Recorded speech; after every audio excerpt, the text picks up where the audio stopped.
Well, good morning. It's a beautiful day. Finally, no wind. Like the wind has just been howling. I'm in the yard fueling up. I had a good day yesterday. Got about 300 acres in. I've never done this before, but I seen somebody do it on the internet. They actually weighed their air filter before they blew it out. So we got 5.05 pounds.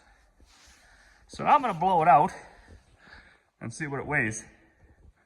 And no matter what the outcome is, I blew this out like 3 days ago, so I don't want to hear it.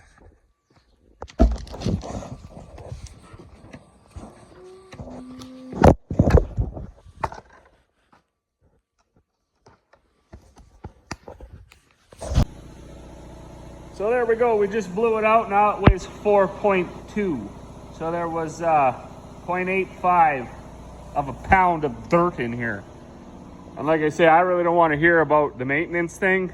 I mean, there's people that don't even know that their engines have air filters. Some people that I know personally, their maintenance programs are pretty much buy it new off the lot, run her straight into the ground, take it to the auction sale, or trade it off. But that's not us here.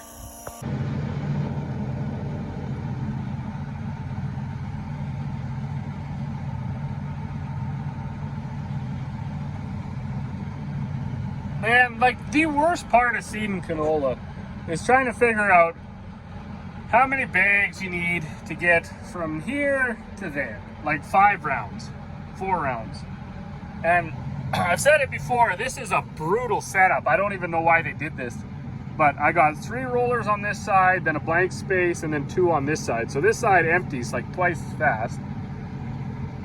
Or half again as fast, I guess. So you got to dump all the canola on this side, but then you got to climb in there and kick it with your foot or sweep it. And, it's just brutal. There's very little I like about canola except for the paycheck when you haul it in.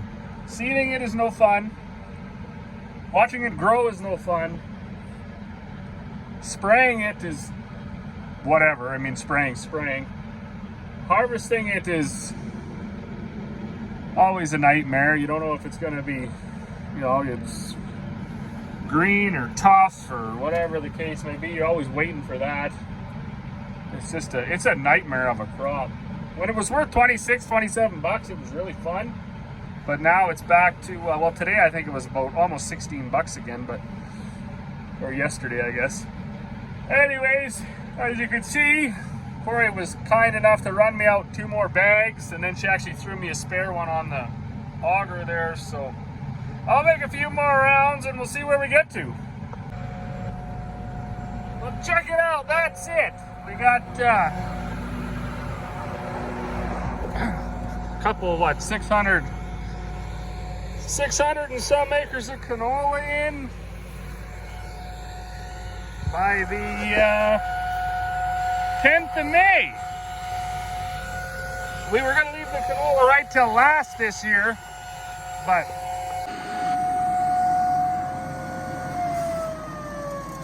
as I said before, there was that quarter actually just north here that was, I wanted to put the barley, and we had rain that morning, so instead of switching everything over to canola, I was like, whatever, the ground's a little bit wet, we'll just seed that barley there. And then when it dries up, we'll switch and seed to canola. And then the 2 north of town, because I think we'll probably unhook our anhydrous tank and just leave it over there. That's by the bullet anyways. We were kind of planning to do those ones last. So Mother is over there, and I'm going to drop this manifold. I always forget to do this in the field. And anybody that knows about farming and canola seed, you know that it's not cheap. So I don't know what this stuff is a pound. It's like $700 for like a 47 pound bag. So whatever the math is on that. And obviously you want to have it seeded, right? But there's no point in leaving this stuff in the like there's no point in cleaning this out in the yard. You may as well leave it in the field and give the last cupful a fighting chance. So that much is always in the bottom, caught up in here in that spot where you're supposed to, got right off of the spot where you're supposed to clean it out. These were the new stainless steel plates that I bought. I was happy to have them in for the canola, and this was the new roller that I bought. I've never used one of these before. I will say though, and of course, there's no way to know right until the crop comes up, but I was super uneasy about doing the whole entire acres with this, because not that it's unproven, like I'm sure this was based on an idea. You can probably buy these from the manufacturer, like from the New Holland or whatever, these sections that look like this. I didn't actually really look into it, but I think they're based on something that New Holland already makes. I did pick these up from a dude in Saskatchewan. He 3D prints them. Of course, I mean, I'm all about that. I like people supporting me too, so I'll support that all day long. But still, in the back of my mind, I was like, I wonder if it's foolish to do all 4 quarters, or if I should switch halfway through. But I guess what I'm getting at is every time I crawled under that drill, and I was probably under there 24 times, a couple dozen times. This is the first time this year that I've crawled through under our flexi-coil drill, or this when we use the other rollers, that I actually could visually see every pile looked really similar. And it's not to say that we didn't have crops with the other roller. Yeah, we had good crops there too. But when I walked through the fields and I saw blank spaces and stuff like that, I just kind of thought there probably could be better. Something maybe that's turning a little faster or whatever. And I hope this roller was going to be the answer, and I don't know. I'm calling it a win. So I am going to switch it over though, because I need to put barley in now. I'm going to clean this up, drive over my pile, work it in real quick, blow the air through this manifold to blow all that canola out of there, head home, blow it out, fill the tractor up with fuel, fill it up with barley, and I don't think I'll head north of town. Hockey game tonight. It's Saturday night, whatever. It's the 10th of May. We got 2 quarters left to see. It's crazy.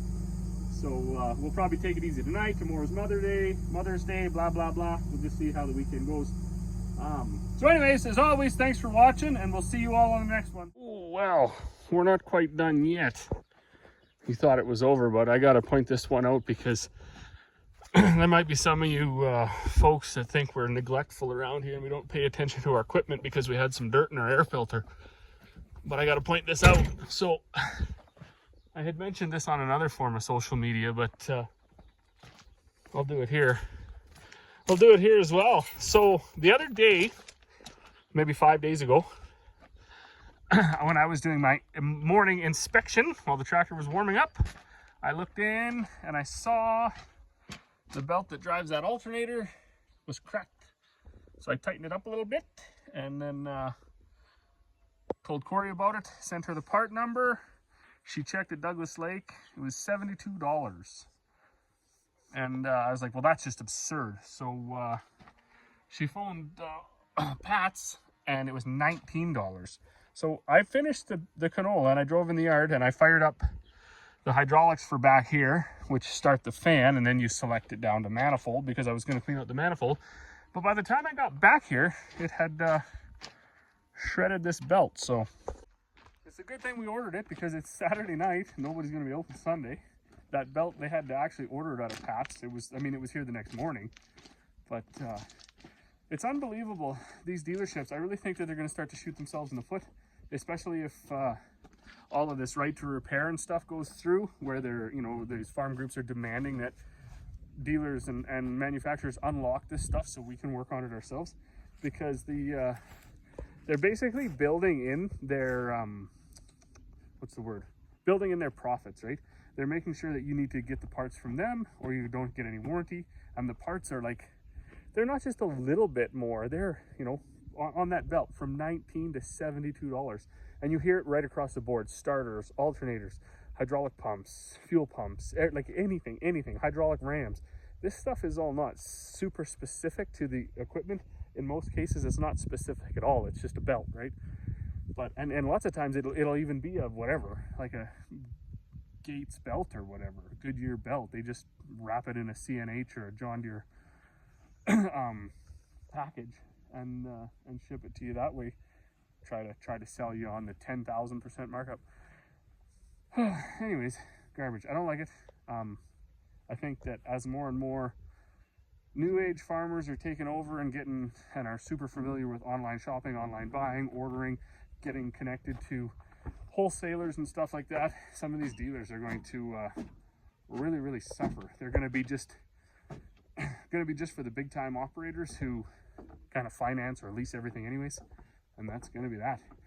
But anyways, there's the hockey game tonight. Mother's not done that first quarter over there, so I'm going to go in. I'm gonna have dinner. I'm gonna get cleaned up. I'm gonna watch a hockey game, and tomorrow we'll get moved over north of town, seed some barley. So as always, thanks for watching. We'll see you all on the next one.